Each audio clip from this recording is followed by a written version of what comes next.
1절로부터 5절까지 말씀입니다.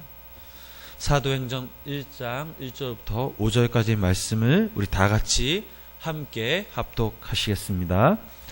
데오빌러여, 내가 먼저 쓴 글에는 무릇 예수께서 행하시며 가르치시기를 시작하신부터 그가 택하신 사도들에게 성령으로 명하시고 승천하신 날까지의 일을 기록하였노라. 그가 고난 받으신 후에 또한 그들에게 확실한 많은 증거로 친히 살아계심을 나타내사 40일 동안 그들에게 보이시며 하나님 나라의 일을 말씀하시니라.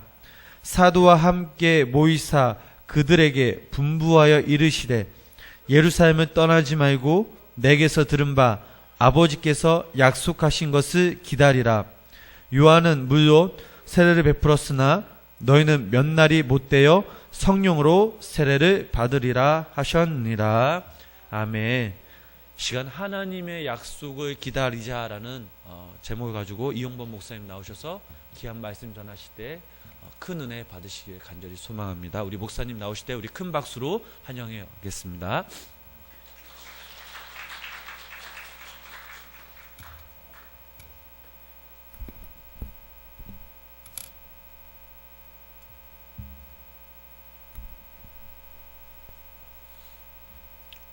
인생은 기다리는 것들로 가득 차 있습니다.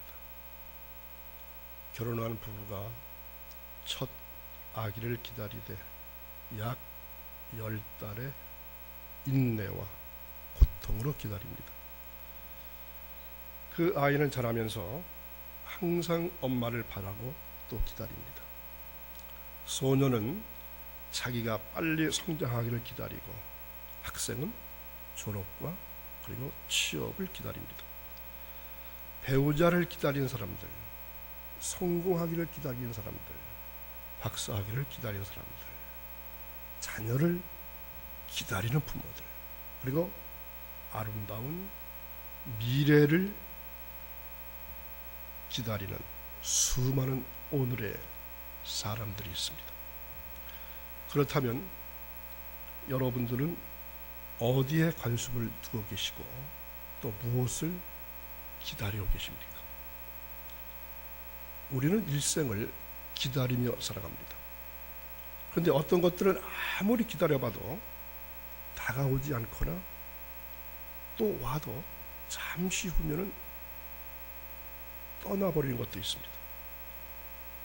부자가 되기를 기다린다는 것은 우리를 긴장하게 하고, 여행이나 우열을 기다린다는 것은 우리를 조바심나게 만들기도 합니다. 그렇지만 하나님께서 약속하신 것을 기다리는 것은 참으로 좋은 일이고, 또 우리로 하여금 삶에 활력을 주는 기다림이라고 생각합니다. 특별히 오늘의 말씀을 통해서 우리가 반드시 기다려야 할 것이 무엇인지를 살펴보면서 교훈 삼으시기를 간절히 바랍니다. 예수님께서 하신 일 중에 가장 중요한 일이 무엇입니까? 오늘 본문 3절 말씀을 보시기 바랍니다. 1장 3절, 그가 고난 받으신 후에 또한 그들에게 확실한 많은 증거로 친히 살아계심을 나타내사 40일 동안 그들에게 보이시며 하나님의 나라의 일을 말씀하시니라. 아멘. 자, 여기서 하나님 나라의 일을 말씀하셨다고 했는데 하나님의 일이 무엇입니까? 첫 번째는 고난 받으신 것입니다. 즉 십자가에서 죽으신 것입니다. 이것이 우리가 믿고 있는 기독교 복음의 핵심 중에서 가장 중요한 것입니다. 예수님께서 실제로 십자가에서 죽으셨다는 것입니다. 무슨 일입니까? 왜 그렇게 십자가에서 죽으셔야만 했습니까? 다른 방법은 없었을까요? 예수님께서 죽으신 것이 나와 무슨 상관이 있습니까? 성경이 그것을 잘 증명해주고 있습니다. 로마서 5장 8절에 보면은, 로마서 5장 8절 보시면은, 우리가 아직 죄인 되었을 때에 그리스도께서 우리를 위하여 죽으심으로 하나님께서 우리에게 대한 자기의 사랑을 확증하셨느니라. 아멘. 자, 두 번째 하나님 하신 일은 다시 사신 것입니다. 죽음에서 부활하신 것입니다. 모든 종교의 창시자들은 결국 죽음으로 종지부를 찍었습니다. 이 세상에서 아무도 죽음을 이기지 못하였습니다. 예수 그리스도의 복음과 종교의 차이는 바로 이 부활 사건으로 완전하게 구별되는 것입니다. 온 세계를 자기 손안에 넣을 것 같은 알렉산더도 죽어서 자기 부하의 손에 의해서 땅에 묻혔습니다. 나폴레옹과 진시 황제도 결국은 한 줌의 흙으로 변했고 30여 년간 중국을 온통 공산주의로 폐쇄했던 모택동도 가버렸습니다.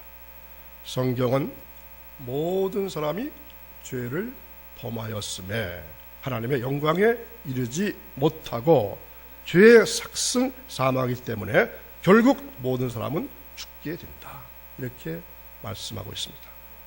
그러나 죄 없는 한 분이 계십니다. 그가 곧 하나님의 아들 예수 그리스도이십니다. 따라서 예수님만이 죽음을 이길 수 있었던 것입니다. 그가 여기 계시지 않고 그의 말씀하신 대로 살아나셨느니라. 마태복음 28장 6절에서 증거하고 있습니다. 세 번째 하나님의 일은 무엇입니까?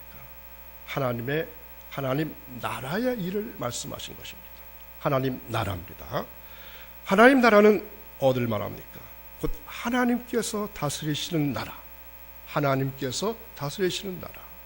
그것은 우리의 마음에서도 일어나기도 하고 또 어느 날 최종 목적지인 천국에서 실제로 이루어질 나라입니다. 우리가 외우고 있는 주기도문 가운데 나라의 임하옵시며, 이 말은 곧 그의 다스리심이 이 세상에서 이루어지기를 바랍니다, 이러한 뜻입니다. 이 나라는 예수님을 믿는 사람들의 마음에서 먼저 이루어지고 또 머지않은 장래에 예수 그리스도의 재림을 통해서 완성될 것입니다. 하나님의 나라가 임하시면 변화가 오게 되어 있습니다. 각 사람의 마음에는 안식과 평화와 그리고 소망이 생기게 됩니다. 가정에 하나님 나라가 임하시면 평화와 행복이 솟아나고, 나라와 민족에게 하나님 나라가 임하시면 거기에 질서와 그리고 공의가 강물처럼 흐르게 됩니다. 하나님 나라의 일은 이 세상에 속한 것이 아니기 때문에 하늘에 속한 것이라고 할 수 있습니다. 잠깐 있다가 사라지는 것이 아니라 영원한 것입니다. 뿐만 아니라 그 일을 하는 자는 영원히 거한다고 했습니다. 그렇다면 누가 이 하나님 나라에 들어갈 수 있습니까? 어떤 특별한 자격이 있는 건가요? 성경 말씀대로 물과 성령으로 거듭나지 아니하면 하나님 나라에 들어갈 수 없다고 했습니다. 그것은 예수 그리스도께서 나의 죄를 위해서 대신 죽으시고 부활하심으로 해서 구원을 이루어 놓으신 것을 마음에 믿는 사람에게 값없이 주는 하나님의 은혜의 선물입니다. 그렇다면 그리스도를 믿는 우리는 무엇을 기다려야 하는 것입니까? 자, 오늘 읽을 말씀 4절 보시기 바랍니다. 본문 1장 4절. 예루살렘을 떠나지 말고 내게서 들은 바 아버지께서 약속하신 것을 기다리라. 아멘. 하나님께서 약속하신 것을 기다리라. 우리가 무엇을 기다려야 하는 것입니까? 그것은 성령으로 세례를 받는 것을 말합니다. 즉 예수님께서 승천하신 후에 임하실 성령님을 기다리는 것입니다. 하나님의 일을 하려면 하나님의 방법과 하나님의 능력을 힘입어야 하기 때문에 성령 충만이 절대로 필요합니다. 하나님의 일을 한다면서 아무런 준비도 없이 곧장 달려나간다는 것은 잘못된 일입니다. 하나님의 인도를 받지 아니하고 자기의 경험과 실력만을 믿고 서두른다면 결코 선한 열매를 맺을 수가 없습니다. 기도하지 않고 영적인 일을 할 수 있습니까? 성령을 힘입지 않고 영에 속한 일을 할 수 있다고 생각하십니까? 너무나 위험하고 잘못된 생각입니다. 영에 속한 일은 언제나 영적으로만 분별되고 또한 영적인 능력이 있을 때에만 감당할 수 있는 것입니다. 고린도전서 2장 4절 5절 말씀을 보시기 바랍니다. 고린도전서 2장 4절 5절입니다. 함께 했습니다. 내 말과 내 전도함이 설득력 있는 지혜의 권하는 말로 하지 아니하고 다만 성령의 나타남과 능력으로 하여 너의 믿음의 사람이 지혜에 있지 아니하고 다만 하나님의 능력에 있게 하려 하였노라. 아멘. 성령 충만을 사모하시기 바랍니다.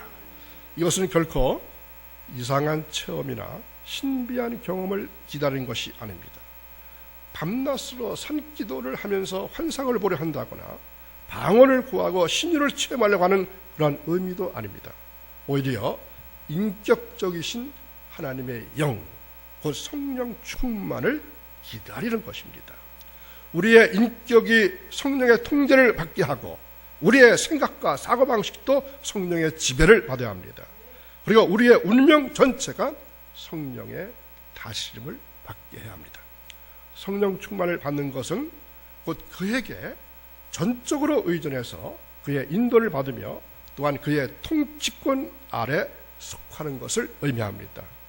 성령의 다스림을 받지 못한 옛날 이스라엘 왕 사울은 그 속에 다윗에 대한 증오와 시기가 가득하였고 범죄한 삼손에게는 하나님의 신이 떠나버렸다고 성경은 말합니다. 성령 충만을 받으면 여러분 잘 아시는 대로 아름다운 열매가 열리게 되어 있습니다. 사랑과 희락과 화평과 오래 참음과 자비와 양선과 충성과 온유와 절제가 생기게 되어 있다는 것입니다. 성령이 충만하면 옛사람이 완전히 변화해서 의와 빛으로 옷 입은 새 사람이 됩니다. 생각이 달라지고 말씨가 변하고 성격까지 변할 수 있습니다. 이익과의 관계가 따뜻해지고 생활 습관이 아름답게 달라질 것입니다. 원망과 불평과 다툼 대신에 감사와 용서와 화해하는 마음이 생기게 됩니다. 사도행전은 전반에 걸쳐서 복음의 연결성을 말씀하고 있습니다. 베들레헴에서 나시고 많은 이적을 행하시고 가르치시고 많은 수단을 당하시고 그리고 십자가 달려 죽으시고 부활하시고 그리고 승천하신 예수 그리스도. 우리가 흔히 생각할 때는 여기서 모든 것이 끝이 난 것으로 보입니다. 십자가에서 끝나고 부활해서 끝나고 마는 것처럼 느껴집니다. 그러나 그것이 아니라는 것을 사도행전은 보여줍니다. 계속해서 복음의 역사는 이루어지고 있다 하는 것입니다. 예수님의 생애를 통해서 이루어진 사건이 이제는 어디서 이루어집니까? 교회라고 하는 공동체에서 이루어지게 됩니다. 그래서 사도행전 29장을 우리가 써야 되고 30장을 선교회가 써야 되고 계속해서 사도행전은 이어지게 됩니다. 예수님의 역사성에 의해서 이루어졌던 것이 이제는 예수님의 영에 의해서 영적인 능력의 역사가 지속되는 것입니다. 이러한 사실을 설명하는 것이 바로 사도행전의 중요한 목적입니다. 예수 그리스도의 사건은 그래서 계속되고 있다는 것입니다. 성령과 말씀을 통해서 사도들의 사역을 통해서 구원의 역사는 계속되고 있습니다. 모든 복음서의 내용이 그 초점이 어디에 있습니까? 십자가와 부활에 있습니다. 그런데 이 십자가와 부활의 엄연한 사건, 이 소중한 사건이 이제 오순절을 통해서 증거되었고 오순절을 통해서 믿어집니다. 그리고 오순절을 통해서 우리는 모든 구원에 이르게 된다 할 수 있습니다. 그러므로 부활절과 오순절은 뗄래야 뗄 수 없는 아주 중요한 관계에 있습니다. 그래서 사도행전은 이 복음의 세계성을 일깨워줍니다. 복음은 결코 예루살렘에만 머물 수 없다는 겁니다. 사도행전은 기독교가 예루살렘에서 로마로 세계적 종교로 발전하고 또 확장되는 과정을 보여주고 있습니다. 기독교가 세계적 종교가 되기까지는 숱하게 이방 종교에 부딪히고 이방 철학에 부딪히고 이방 문화에 부딪힙니다. 그럴 때마다 어떻게 변증을 해나가느냐 하는 귀중한 방법과 그 비결과 그 생명적 역사를 사도행전은 누누이 말씀해주고 있습니다. 우리가 사도행전에서 배워야 할 또 한 가지가 있습니다. 그것은 교회론입니다. 사도행전은 초대교회가 비롯된 바로 그 무렵에 기록된 것이기 때문에 그렇습니다. 오순절교회, 초대교회, 이것이 교회의 오리지널입니다. 우리가 교회 생활을 잘하기 위해서는 아주 근원적인 맨 처음의 교회는 어떤 교회인지를 살펴보는 것이 아주 중요합니다. 거기에 교회의 생생한 모습이 있고 본질이 있기 때문입니다. 교회가 무엇인지, 선교가 무엇인지 우리는 사도행전을 통해서 배울 수가 있습니다. 그러므로 사도행전은 그리스도 행전이요, 복음 행전이요, 성령 행전이다, 이렇게 결론지어 말씀드릴 수 있습니다. 예수님의 제자들은 당분간 예루살렘을 떠나지 말고 하나님께서 약속하신 성령 강림을 기다려야 했습니다. 예수님께서 제자들에게 예루살렘을 떠나지 말라고 명령하신 것은 제자들이 예루살렘을 떠나러 갔다는 사실을 암시해 주고 있습니다. 그들은 예수님을 십자가 못 박혀 맞벗게 한 예루살렘의 정치 종교 지도자들이 언제인지 모르지만 자기들까지도 잡아들일지 모른다 하는 불안감을 떨칠 수가 없었을 것입니다. 그리고 그들의 고향이 어디입니까? 대부분 갈릴리이기 때문에 굳이 낯선 땅에 머물 이유가 없었을 것입니다. 그래서 그들은 예루살렘을 떠나려고 했을 수 있습니다. 그런데 부활하신 예수님은 승천하시기 직전에 제자들에게 예루살렘을 떠나지 말라 하셨습니다. 왜냐하면 예루살렘은 여호와의 말씀이 나오는 곳으로서 예수님께서 죽으심으로 인간의 모든 죄 문제를 해결한 구원의 시발점이 되는 곳이기 때문입니다. 이곳은 약속하신 성령이 임할 장소로서 교회의 출발점인 동시에 성령으로 말미암아 이곳에서부터 온 유대와 사마리아 그리고 세계 각 곳으로 복음이 퍼져나가게 될 복음의 근원지가 바로 예루살렘이기 때문입니다. 예루살렘을 떠나지 말라, 예루살렘으로 돌아가라. 예루살렘은 오래전 믿음의 조상 아브라함의 아들 이삭을 하나님께 번제로 드렸던 바로 그곳입니다.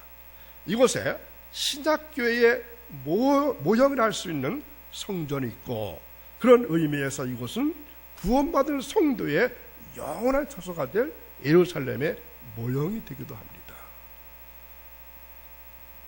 2월 첫 하루를 생명을 걸고 들이시는 여러분, 예수님의 승천 직후 나타난 천사들은 제자들이 이 감람산에 머물면서 하늘만 쳐다보는 행동을 속히 멈추고 예루살렘으로 돌아가서 약속하신 성령을 기다리라 재촉했습니다.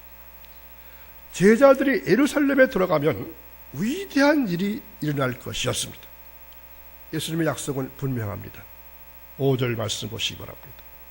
5절, 요한은 물로 세례를 베풀었으나 너희는 몇 날이 못되어 성령으로 세례를 받으리라. 아멘. 제자들은 예루살렘 안에서 성령 세례를 받을 때까지 기다려야 했습니다. 성령 세례가 무엇입니까? 이 말씀은 멀게는 요엘서 2장 28절의 말씀 기억하시겠나요? 그 후에 내용을 만민에게 부어주리니 라는 예언의 말씀과도 연결됩니다. 그리고 가깝게는 세례 요한이 예수님을 가리켜서 그는 성령으로 너에게 세례를 주시라고 한 예언의 성취가 얼마 남지 않았다는 것을 예고하는 말씀입니다. 그리고 성령 세례는 사도행전 2장 1절에서 4절 말씀과 연결지어 볼 때 직접적으로 불의 혀같이 갈라지는 것, 성령으로 충만함을 받게 될 것을 염두에 둔 것으로 볼 수 있습니다. 성령으로 충만함을 받는다는 것은 마치 물속에 흠뻑 잠기는 것처럼 성령의 세력에 완전히 사로잡혀서 권능을 덧입고 성령의 지배를 받게 된다. 이러한 사실을 말합니다. 따라서 제자들에게 지금 필요한 것은 예루살렘에 모여서 성령의 권능으로 무장하는 것이었습니다. 오늘도 귀한 말씀 들으신 여러분, 우리 중 어떤 사람은 자신의 삶을 위해서 하나님의 뜻을 아직도 발견하지 못하고 방황하고 있을 수 있습니다. 또 어떤 사람은 하나님의 뜻을 알고는 있지만 순종하지 못하고 있습니다. 그러므로 우리 각자에게 주어진 하나님의 뜻을 아는 것이 무엇보다 중요하고, 이제 알았다면 그 뜻에 순종하는 것이 또한 중요합니다. 제자들이 이 첫 번째 지시를 기꺼이 순종할 때 다른 사람들이 뒤따랐습니다. 그러므로 제자들은 정신없이 서서 하늘만 쳐다보는 것을 당장 중단하고 주님 말씀에 순종해야만 했습니다. 여러분도 지금 하늘만 쳐다보는 자리에서 일어나서 예루살렘으로 들어가서 성령 충만을 사모하면서 기다려야만 하시면 됩니다. 사람들은 예수를 믿어도 사람은 좀처럼 바뀌지 않는다고 말들 합니다. 정말 그렇습니다. 세상에서 제일 어려운 중에 하나는 역시 사람입니다. 그 사람이 변하는 것입니다. 바뀌는 것입니다. 나쁘게 바뀌고 변하는 것은 쉽지만 바르게 훌륭하게 사람이 변하고 바뀌는 것은 정말로 불가능하리만큼 힘들고 어려운 일입니다. 그것은 돌을 닦는다고 해서 될 수 있는 것도 아닙니다. 수고해서 될 일도 아닙니다. 노력해서 될 일도 아닙니다. 사람을 변화시키는 것은 오직 하나님만이 하실 수 있습니다. 사람이 할 수 있는 일을 하나님은 하실 수 있습니다. 하나님이 하시고 하실 수 있는 일 중에 가장 근사한 일이 무엇이겠습니까?